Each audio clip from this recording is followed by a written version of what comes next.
22 अप्रैल का दिन था और तकरीबन 2:30 बज रहे थे। कश्मीर के पहलगाम में एक टेररिस्ट अटैक होता है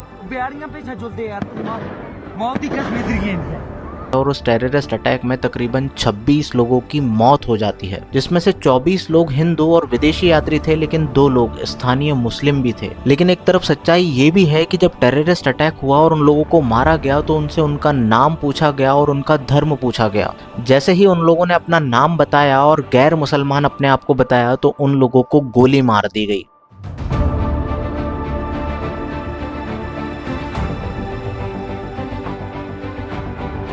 लेकिन एक चीज़ ये भी है कि कुछ लोगों ने बचने के लिए, अपने आप को बचाने के लिए खुद को मुसलमान बताया, लेकिन उन लोगों की पैंट उतरवाकर उनको चेक किया गया और इसके बाद उन्हें गोली मार दी गई। जैसे ही ये घटना होती है और टेररिस्ट अटैक होता है तो उससे कई सवाल हमारे और आप लोगों के सामने उठकर आते हैं। पहला सवाल कि आतंकवादियों ने उसी जगह को क्यों चुना। दूसरा सवाल ये कि आतंकवादियों के पास हथियार कहाँ से आए और किस संगठन ने इस हमले की जिम्मेदारी ली है। देखिए, तकरीबन 4 हथियारबंद आतंकवादी कश्मीर, जिसे हम मिनी स्विट्जरलैंड के नाम से जानते हैं, वहां पर प्रवेश करते हैं। देखिए, एक चीज तो क्लियर है कि M14 और AK-47 जैसी बड़ी राइफलें कोई छोटी चीज तो नहीं है जिन्हें बॉर्डर क्रॉस करके भारत लाया जा सके। तो ज्यादा संभावनाएं ये बनती हैं कि कश्मीर में ही उन आतंकवादियों को हथियार प्रोवाइड कराए गए थे और उस जगह पर हमला करने का एक बहुत बड़ा कारण था। अब वो कारण ये था कि पहलगाम की बैसरन घाटी पर जिस जगह पर यह हमला हुआ वहां पर सेना के जवान बिल्कुल मौजूद नहीं थे, या हम यूं कह सकते हैं कि उस आसपास वाले एरिया में सेना के जवान नहीं थे।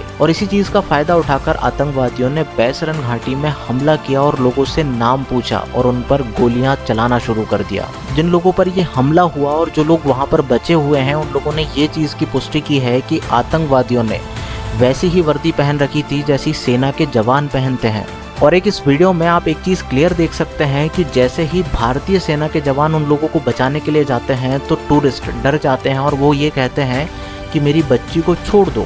मेरे बच्ची को अरे हम लोग फौजी हैं, कुछ नहीं करेंगे, आपकी सेफ्टी के लिए आए हो।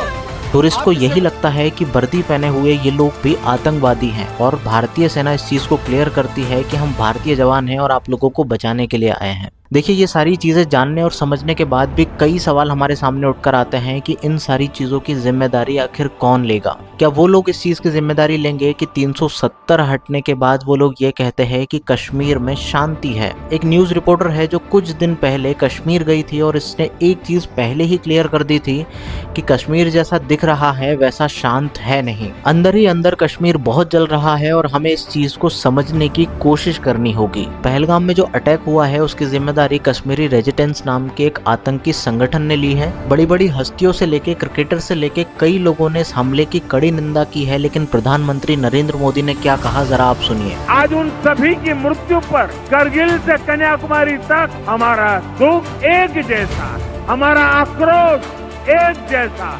प्रधानमंत्री नरेंद्र मोदी के साथ साथ गृह मंत्री अमित शाह और राजनाथ सिंह जी ने इस हमले की कड़ी निंदा की है और दोषियों के खिलाफ सख्त से सख्त कार्रवाई का लोगों को आश्वासन दिया है। लेकिन अब जब मैं ये वीडियो शूट कर रहा हूँ तब तक तकरीबन 30 घंटे हो चुके हैं, लेकिन अभी तक आतंकवादियों का कोई भी पता नहीं है। कैंडल मार्च के साथ साथ उन लोगों ने पाकिस्तान के झंडे भी जलाए और इस चीज की कड़ी निंदा की है कि ऐसा अटैक नहीं होना चाहिए था। देखो, इस अटैक के होने के बाद आतंकवादियों ने एक चीज तो क्लियर कर दी है कि हिंदू मुस्लिम बात का एक बीज भारतीयों में फिर से बो दिया है। देखो, इस अटैक के होने के बाद आप सभी लोगों को और हम जैसे लोगों को एक चीज समझनी चाहिए कि जो लोग ये चीज करना चाहते थे उन लोगों ने ये चीज कर दी कि उन लोगों ने नाम पूछकर गोली मारी और मुसलमानों को वहां पर छोड़ दिया। अब आप एक चीज समझने की कोशिश करिएगा कि हर एक मुसलमान बुरा नहीं होता और हर एक हिंदू अच्छा नहीं होता। आपने कई लोगों को अपने आसपास देखा होगा जो बहुत अच्छे भी हैं और बहुत बुरे भी हैं। हिंदू मुस्लिम बात को छोड़कर हमें एक चीज समझनी चाहिए कि आज हम लोगों में कितनी मानवता बची है। यदि मानवता बची है तो आप इस वीडियो को शेयर कीजिए आपके उन सभी लोगों के साथ जो लोग आज इस चीज को देख रहे हैं, सुन रहे हैं और समझ रहे हैं। वीडियो अच्छा लगे तो चैनल को सब्सक्राइब करके बेल आइकन जरूर दबाइएगा ताकि आगे की सभी वीडियोस की अपडेट आप लोगों को मिलती रहे।